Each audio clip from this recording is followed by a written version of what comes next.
I've dealt with a lot of strange HOA drama in my neighborhood, but nothing, absolutely nothing, prepared me for this. Imagine this. You're sitting in your truck, backing into your own driveway, and suddenly a woman in flip-flops, clutching a clipboard like it's a weapon, starts waving her arms in front of your bumper, screaming, "You can't park here! This is private property!" That woman was Karen, and I didn't know it yet. But my dashcam was about to become the star witness of the most ridiculous neighborhood showdown I've ever seen. It all started one Saturday morning when I ordered a new refrigerator. My old one had finally given up, and the delivery guys were scheduled to arrive around 10 a.m. Simple, right? But the problem was, our HOA, thanks to Karen, had recently introduced a no large vehicles past the gate rule, supposedly to preserve the neighborhood's aesthetic. In reality, it was just another one of Karen's power plays. The delivery truck arrived right on time. I saw the guys pull up to the gate, look confused, and then one of them called me. "Sir, someone's blocking the entrance," he said. "A lady with sunglasses and a dog says we can't come in." That's when I knew. It had to be her. I grabbed my phone, jumped into my pickup, and drove toward the gate. Sure enough, there she was, Karen in all her glory, standing in front of the truck, arms crossed like she was guarding the White House. The delivery driver looked helpless, trying to explain that he just needed to drop off a fridge. Karen snapped, "Rules are rules. You can't just drive in here without HOA approval." I rolled my window down. "Karen, it's my fridge. The truck's coming to my house." She glared at me like I'd insulted her dog. "Then you should have gotten written permission." The driver sighed. "Ma'am, I just deliver appliances." But Karen wasn't letting up. She stood firm, daring anyone to challenge her authority. That's when I noticed my dashcam light blinking red. It was recording everything, and that little light would soon expose the truth. Because what Karen did next would take this petty neighborhood standoff to a whole new level. Do you want me to continue to Chapter 2 and reveal what happened next on that dashcam? Karen wasn't just blocking the delivery truck anymore. She was pacing in front of it, lecturing the poor driver about property rights and community integrity. The driver, a young guy named Miguel, looked like he regretted every career choice that led him here. "Ma'am," he said politely, "I just need to drop this refrigerator off. The order says this address." Karen jabbed a finger toward him. "You're not coming through that gate until I call the HOA president." "These are our rules." I tried to stay calm. "Karen, I'm literally standing right here. It's my property. The delivery is for me." She turned to me sharply. "Then you can explain to the HOA why you're breaking our policy." I took a deep breath. "Karen, please move before someone gets hurt." And that's when she made her biggest mistake. She stepped directly in front of the truck, holding her hand up like a traffic cop. Miguel froze, terrified to move. "You move that truck 1 inch," she barked, "and I'll call the police for harassment." Now here's the twist. Remember my dash cam blinking on my windshield?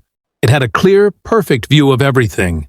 Every word, every gesture, even her little performance in front of the delivery truck. I got out of my vehicle and said, "Karen, you realize you're being recorded, right?" Her face shifted instantly. "Excuse me? You can't record me without permission." "Oh, I can," I said. "Public street. And trust me, this footage is going straight to the HOA. Bored if you don't let the truck through." Karen's dog started barking, probably embarrassed by her owner, but she doubled down. "You think a camera scares me?" "Go ahead," she shouted. That's when she pulled out her phone and actually called 911. I stood there in disbelief as she started, telling the dispatcher, "There's a suspicious truck trying to force its way into the neighborhood." Miguel looked at me, panic in his eyes. "Sir, should I just leave?" "No," I said quietly. "We're going to let the truth handle this one." When the officers arrived 15 minutes later, the dashcam was still rolling, and Karen was ready to play victim. She told them I'd allowed a random delivery truck into the neighborhood without permission. But then I pulled out my phone, opened the Dashcam app, and showed them everything.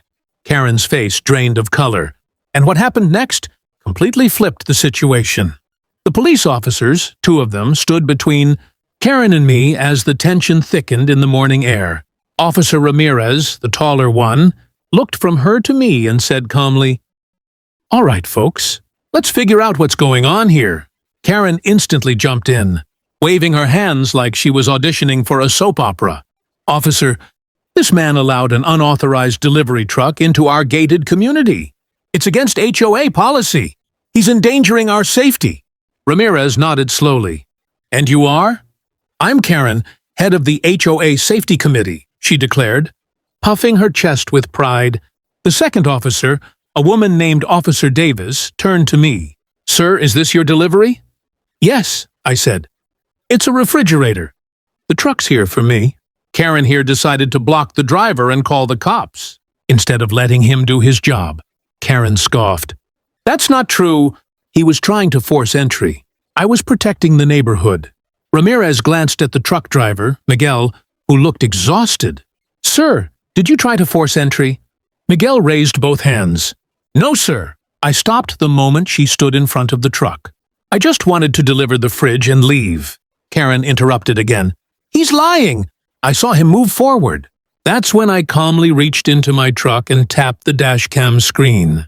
"Actually, officer," I said, "I've got everything recorded."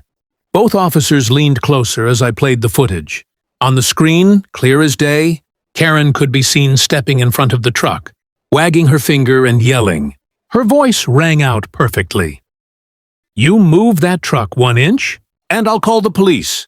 Then came her 911 call, recorded from my truck's external mic. Officer Davis tried hard not to laugh. Ramirez cleared his throat. "Ma'am, this footage shows that you were the one obstructing a lawful delivery." Karen's face turned red. That's not the full context," she sputtered. "He provoked me." Ramirez crossed his arms. "Ma'am, no one provoked you. You stood in front of a moving vehicle and made a false police report." Her jaw dropped.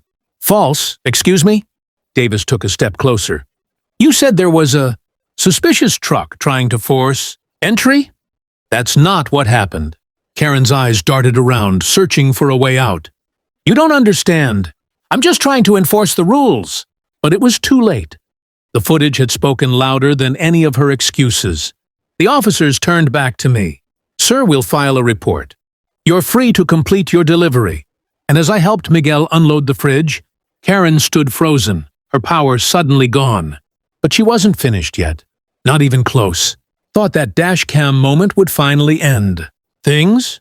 But Karen wasn't. The type to back down gracefully. Oh no. The very next morning, she struck again, this time with an email blast to the entire HOA community. The subject line read, "Urgent, safety violation and community threat." In the email, Karen accused me of endangering residents, allowing unauthorized trucks inside, and disrespecting HOA leadership. She even attached blurry photos of the delivery truck, conveniently cropped to make it look like it was forcing its way in. But what she didn't know was that Officer Ramirez had already forwarded the police report and dashcam footage to the HOA president, and when that video started circulating in our community group chat, the reaction was instant. Neighbors who used to fear Karen started speaking up. One message said, "Wow, she really stood in front of a truck?" Another chimed in, "She's been harassing delivery people for months." By noon, the HOA president, Mr. Daniels, had called an emergency board meeting, and for the first time, the community was actually invited to attend. I showed up early, with a USB stick in my pocket and a quiet confidence Karen didn't expect. She was already there, sitting at the front table, arms crossed, glaring at me like I was the villain in her personal drama. When the meeting started, Mr. Daniels cleared his throat. "Karen, we've received complaints about an incident at the front gate yesterday. Would you like to explain your side?" She stood up dramatically. "Yes, I was enforcing community rules. That truck could have been anyone. I acted to protect everyone's safety." I plugged in the USB and said, "Then maybe we should all watch what actually happened." The room went silent as the dashcam footage played on the projector. Karen's voice echoed through the hall. "You move that truck 1 inch, and I'll call the police." Laughter rippled across the room. Someone whispered, "Classic Karen." When the video ended, Mr. Daniels rubbed his forehead. "Karen, this behavior is unacceptable. You made a false 911 report, obstructed a delivery, and embarrassed this community." Karen's voice cracked. "I was just doing my job." "No," Daniels said firmly. "You were abusing your position." He glanced at the other board members. "Effective immediately, you're removed from the safety committee." Her face went pale. "You can't do that." But they already had.